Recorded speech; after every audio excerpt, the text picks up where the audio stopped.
So today we're going to be looking at the best fullbacks in FC26 as we are now going into the power curve and we are starting to ramp up a little bit more with evolutions coming with playstyle pluses. I thought it'd be a great way to see which fullbacks you should be looking at and what the upgrades really should be, because in terms of playstyle plus for fullbacks, I don't think there's necessarily one that I would say is way above the rest. Kind of like strikers, it's finesse, it's obviously now low driven. Defenders, I really like the anticipate. Any sort of passing in the midfield's fantastic. I have like jockey on obviously any fullbacks. Anticipate's always good. If you want some heading, you want some first touch, depending on how you use your left back and right back is also where it kind of goes. Now, the first one, I've got technically a free category. Realistically though, we have got Calafiori coming in at 59,000, but he comes up at 0 for some reason. Very good left back that you can get. It's between him and Dean. I can't remember how you pronounce his name, Hudson or something like that.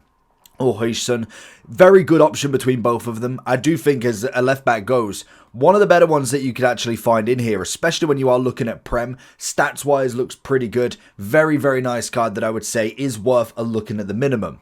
A great one that came in at the very, very start of the game is this Italian left back in La Liga. It was kind of between him and, I don't know if it's either Enzo or Endo. I want to say Japanese. I could be getting everything wrong there, but I know it begins with an E. But I'm pretty sure he's Japanese and he plays for Liverpool. They were the two options that I kind of thought you'd probably go with more than anything. Without doing too much research in terms of how many fullbacks we have, the left back actually seems a very good choice, and to be honest, still seems to be a very good choice if you are starting the game right now. You throw the anchor on him, it keeps him lengthy. Obviously, he's got some nice stats across the board already. Composure could do with a bit of work, but a future Evo potential as a club, a cult hero. And then obviously, so if you're looking for coins, head over to eldorado.gg. There is huge amounts of verified sellers on Eldorado, and there is a money back guaranteed by Trade Shield. If that's not enough, there is 24/7 live support and also plenty of reviews across websites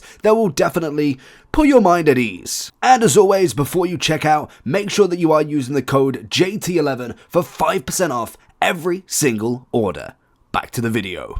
Marcelo. Now, naturally, you'll have the 85 at the moment. This is going to be an upgrade, and to be honest, probably one of my favourite left backs in FIFA's history completely. Like Roberto Carlos, 100%. Ashley Cole back in the day. Go further back and you look at like a Gael Clichy. Absolutely stunning, but very few come ever close to the Marcelo. He has been an industry legend when it comes to the game, and I would have been happy to take him. He would have never left the team. Even at 89, he would have never left the team.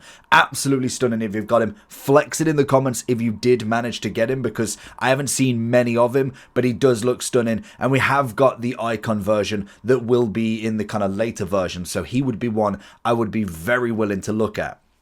We then move up to your bog standard, your kind of gold cards, relatively cheap. I did throw a Llorente in as I forgot to put him in the other group and I wasn't redoing it. He's going to be there, but these are kind of your almost your starting left backs now, and to be honest, most of them can still play. My two left back and right backs are in here. You've got Balde and you've got Frimpong as my personal two, mainly for links more so than anything. But when you look at the Prem, you've got the Robinson, you've got the Kirkes, then obviously Calafiori has got to be another great option. Cucurella has got an upgrade now, which is fantastic, and really, that is your left backs in the Prem. You throw yourselves out of the Prem, obviously you've got the likes of DeMarco. Don't really like him this year. Maybe I've been a bit harsh not throwing in Alfonso in this one. I possibly could throw him in, to be fair. He isn't necessarily that bad. If we do go to him, he is one that I would say is just there as a Bundesliga. He's not necessarily got a crazy amount. It's in the future when he gets upgrades that I really would kind of fight his case as such. But for right now, very, very standard. He's just got a lot of pace, which does have its benefits, I suppose. I think, again, maybe a little bit harsh on him, seeing as though he's only 2k. He could fit into this list. Obviously then Balde and Furlan being the two in the La Liga, again with the Italian left back as well, could be the option. And Theo Hernandez has had a fall from grace compared to being in the Serie A. He really doesn't look the same as what he has done previously, but regardless, I mean, he's still going to be a fantastic left back. Very much like a kind of Alfonso at the minute. He is just pace and a little bit of defending. He's got a bit better dribbling, but nothing too crazy. Obviously, the anchor, his physicality is what's really going to drag him through here. And he still is Teo Hernandez. It's just not the same as when he was in the Serie A, clearly. Obviously, the right back side, we are very much on the lower end of right backs. It really kind of ramps up once we go into the mid and top for right backs, and that's where I think the left back role really does fall off that little bit more. Obviously, Dumfries has got himself an upgrade as well. Frimpong is still waiting, but he's a relatively cheap enough. Dutch seems to be a very good Lincoln nation this year, and most definitely being in Liverpool, they've got just an amount of talent in their team as well. And Llorente is just Llorente. He just is the right back. And compared to previous years, he has kept his price really well at 42,000. He did get an upgrade on the very first or second week with the team of the week that is just crazy price, but a solid right back that you can go for again. He's absolutely brilliant there. If then we shoot up to the mid variation of this. Now, like I said, we don't have that crazy amount of fullbacks that are cheap, and they seem to ramp up pretty quickly. The big thing for me with fullbacks at the moment, if you don't pack one, if you don't finish the SBC for like someone like Bon Pastor or even Scott, it's not the end of the world. You can still get away with a low tier in fullback. Like, yes, as you get further into the game and into Division 1, rank, Elite, all of that, yes, you probably do need to get a slightly better one, and we'll kind of talk about the next step up. Like, you look at a Kayonde, plays centre-back and right-back, that will definitely do a job. But I don't feel like it's that necessarily needed.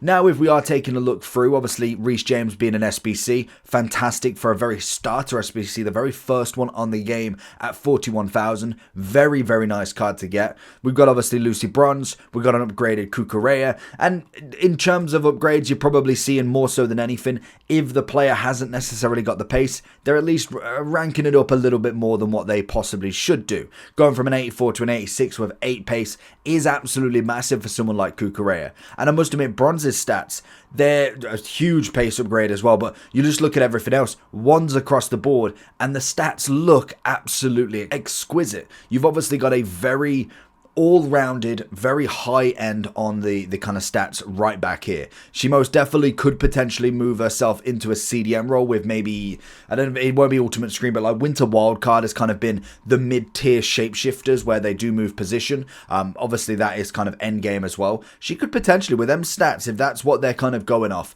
a little bit more pace, add a bit more passing and dribbling, you've got yourself a pretty solid DM there. So just looking at other options you can go with. I'm not necessarily the biggest fan of Grimaldo this year. I think he definitely plays much better in that left mid role, to be honest. If you're going for the assistant card, I think he does play it really well. Same with the two heroes. We've obviously got them in the Matchday Hero SBC. I would have put them both as second in their category as well. We had obviously Ollie and I want to say Guti was Bon Pastor's that was ahead of them in terms of who I personally would have chosen. So unfortunately they are there, but they're not bad players to say the least. We have got hero packs coming out pretty much most days as well, most weeks at the minimum. And then obviously Dumfries and Di Lorenzo are two of my favourite in this list. Dumfries is a phenomenal right back regardless. Great Dutch links, has all of the stats that you need. Obviously then you've got the composure that needs a bit of an upgrade, but you can kind of get away with it right now. Like it's not the end of the world that he doesn't have it. And Di Lorenzo is definitely that hidden gem in there. He is a phenomenal card. Again, like most cards, the composure needs the work, but if everybody's in that same sort of boat, it's absolutely fine. You throw the anchor on him, very, very nice card indeed. And I think the mid-tier is where I personally would stop my spending, unless I'm going for just that final gold left back, right back, which is obviously going to be the difference between Hakimi and also Nuno Mendes. These are two of my personal favourites and possibly arguably the best fullback golds in the game to date. Now, obviously, Nuno Mendes is just on an absolute spree. I've been watching him in PSG and he is just unreal. The pace is definitely there. And it's hilarious how certain cards just do well, because he's pretty much the same as an Alphonso Davies. Crazy amount of pace, doesn't have the physicality, maybe a slight bit better defending. Even then the dribbling isn't necessarily nuts. and yet he's more. They've put him in the game. His animations work. He's a very, very good left back, and I've been coming up against him so much this past weekend. I really need to get him as an untradeable in the team. We've utilized both of them as fullbacks, and they are both absolutely incredible. So if they do drop down even more, brilliant, but I can't see that just yet. They may take a little bit longer. You'll be able to see that the graph is going down, but it's not necessarily going down crazy. Like if we look from the very start of the game, which is now just over a month old, we've only dropped the 150 in a month. Whether that continues at that rate, you got to remember, like, this is kind of an abnormal one. This is from the very start of the game, and that's kind of like the true reflection. And then champs rewards every week will knock down the price little by little. But both of them are absolutely insane. And again, very similar, maybe a bit more composure on obviously Hakimi. He is wonderful. And to be honest, I know that PSG just did everything. They got the Champions League, they got the Liga, and they did absolutely everything. I still don't know if I would have said 89. I'd have possibly gone with Nuno Mendes higher, but that's off a couple of games basis. I haven't watched for a whole season. I haven't watched week in, week out. I've not seen what sort of level Hakimi has been, but if I wouldn't say there would have been that much of a discrepancy between the two of them. Like, I could understand if both of them went to 87, or even both of them went to the 88 and they were kind of conjoined, but it kind of is what it is. They both are phenomenal fullbacks, and like I say, they're the gold equivalent of what you want in your team right now. And then we've kind of got a bunch of specials around them. I try not to include too many heroes because, like Lahm and Zanetti, I think a lot of people will like them still. I just don't think they're worth the coins, in my opinion. And even then, when we go to the absolute top and they're like 1 million coins, of course they're not worth it. Like, no one's ever going to say, go and buy a Maldini and stick him at left back. Like, that's just not going to happen. But I wouldn't say you need that. Like, you could easily pay the 260, 270 for these two. And that's pretty sorted for quite some time. Like, yes, Baude if you get him untradeable. Battery if you get him untradeable. Fantastic options if you've got them. But I wouldn't necessarily go out and buy them. Baude is absolutely brilliant as well. I feel like this is going to be a good year for him. Trent, to be honest, I know he can't play his CDM role, which is exactly where you want Trent at this point. He's still solid in what he can do. 89 on the pace, 88 on the defending. He's not a bad right back in the game. I know a lot of people will kind of almost take his game and think, okay, well, we need to make him centre mid. And I think once we get into the winter wildcards, once we get into a shapeshifter position with him, yes, that will be fantastic for him. But that's not going to be for some time. I can imagine I can think that we'll get 2 weeks of Scream, whether we get 2 or 1, but normally they go for 2 in these. Capdevia, always great. Anticipate as well. Obviously, some playstyle pluses coming into the top. And Lizarazu is the brand new one from obviously going into the match day free SBC for the heroes. Possibly is the option. Like, you've got him, Forlan, and I can't remember the last person actually. It's Forlan, Lizarazu, and I don't know. I've lost who it is. I'm going to find out because I have not a clue. Match day heroes. Forlan, Lizarazu, and Joe Cole. Of course it is. Honestly, my mind gone. The picks that they're going with, they clearly like this SBC format, which is great for me, but in general, it's just, you can't remember which one's where. Obviously, Llorente, solid right back. The versatility on him is absolutely brilliant. Right back, right mid, centre mid, fantastic option. Again, whether you'd pay that much, possibly not. And naturally then, as we go into the final ones, we've got the top of the top. These are what you get for pretty much team of the year, like team of the year, maybe even team of the season. Some of these, like Marcelo, Roberto Carlos, Zambrotta, Alberto, Thuram, Carfu, and Maicon.